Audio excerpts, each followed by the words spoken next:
BRS నేత హరీష్ రావు మరోసారి కేసీఆర్ వద్దకు వెళ్లారు. ఎర్రవల్లి ఫామ్ హౌస్లో కేసీఆర్తో సమావేశమయ్యారు. కాళేశ్వరం కమిషన్ నోటీసులు, ఎమ్మెల్సీ కవిత ఎపిసోడ్పై ఇద్దరు నేతలు చర్చిస్తున్నట్టు సమాచారం. కాళేశ్వరం నోటీసులు వచ్చినప్పటి నుంచి హరీష్ రావు కేసీఆర్తో 4 సార్లు భేటీ అయ్యారు.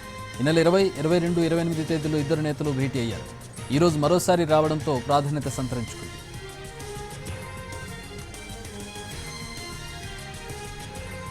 బీఆర్ఎస్ నేత హరీష్ రావు మరోసారి కేసీఆర్ వద్దకు వెళ్లారు. ఎర్రవల్లి ఫామ్ హౌస్లో కేసీఆర్తో ఆయన సమావేశమయ్యారు. కాళేశ్వరం కమిషన్ నోటీసులు, ఎమ్మెల్సీ కవిత ఎపిసోడ్పై ఇద్దరు నేతలు చర్చిస్తున్నట్టు సమాచారం. కాళేశ్వరం నోటీసులు వచ్చినప్పటి నుంచి హరీష్ రావు కేసీఆర్తో 4 సార్లు భేటీ అయ్యారు. నెల 20, 22, 28 తేదీల్లో ఇద్దరు నేతలు 3 సార్లు భేటీ అయ్యారు. ఈ రోజు మరోసారి అంటే 4వసారి భేటీ కావడం ప్రాధాన్యత సంతరించుకుంది. ప్రతినిధి శ్రీనివాస్ ఈ భేటీకి సంబంధించి మరిన్ని వివరాలు అందిస్తారు. శ్రీనివాస్. చక్రి, 4వసారి కేసీఆర్ హరీష్ రావు మధ్య భేటీ అయితే కొనసాగుతుంది. కాళేశ్వరం కమిషన్ నోటీసులు ఈ నెల జూన్ 20న ఇటు కేసీఆర్, మాజీ సీఎం కేసీఆర్, అప్పటి ఇరిగేషన్ మినిస్టర్ గా ఉన్నటువంటి హరీష్ రావు, అదేవిధంగా ఆర్థిక మంత్రిగా ఉన్నటువంటి ప్రస్తుతం బీజేపీ ఎంపీ ఈటెల రాజేందర్ ముగ్గురికి కూడా ఈ నెల 20న కాళేశ్వరం కమిషన్ నోటీసులు ఇచ్చింది. వచ్చే నెల 5న మాజీ సీఎం కేసీఆర్, అదేవిధంగా 6వ తేదీన ఈటెల రాజేందర్, అదేవిధంగా 9వ తేదీన మాజీ మంత్రి హరీష్ రావుకు ఈ విచారణకు హాజరు కావాలని చెప్పి కాళేశ్వరం కమిషన్ నోటీసులు ఇచ్చినటువంటి నేపథ్యంలో నోటీసులు వచ్చినటువంటి ఆ రోజు మాజీ సీఎం కేసీఆర్ ఫామ్ హౌస్ వద్దే ఉన్నారు.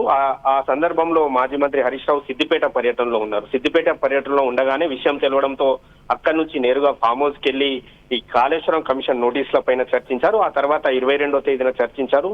తిరిగి 28వ తేదీ అంటే మొన్న మరోసారి ఆ రోజు కేసీఆర్ నిర్ణయం తీసుకున్నారు. కాళేశ్వరం కమిషన్ విచారణకు హాజరు కావాలని చెప్పి కాళేశ్వరం కమిషన్ ఎదుట హాజరు కావాలని నిర్ణయం తీసుకున్న తర్వాత హరీష్ రావుతో మాజీ సీఎం కేసీఆర్ భేటీ అయ్యారు.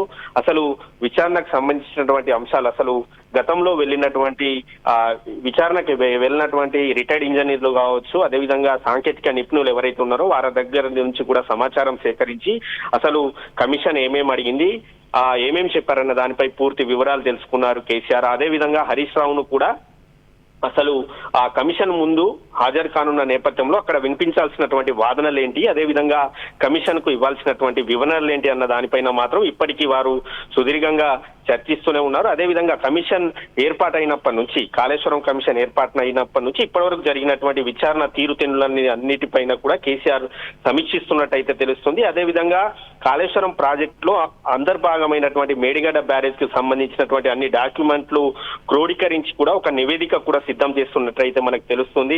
అదేవిధంగా కవిత అంశానికి సంబంధించి కూడా ఇద్దరు నేతలు అయితే చర్చిస్తున్నట్టు తెలుస్తుంది. Chakri. All right, thanks for the update Srinivas.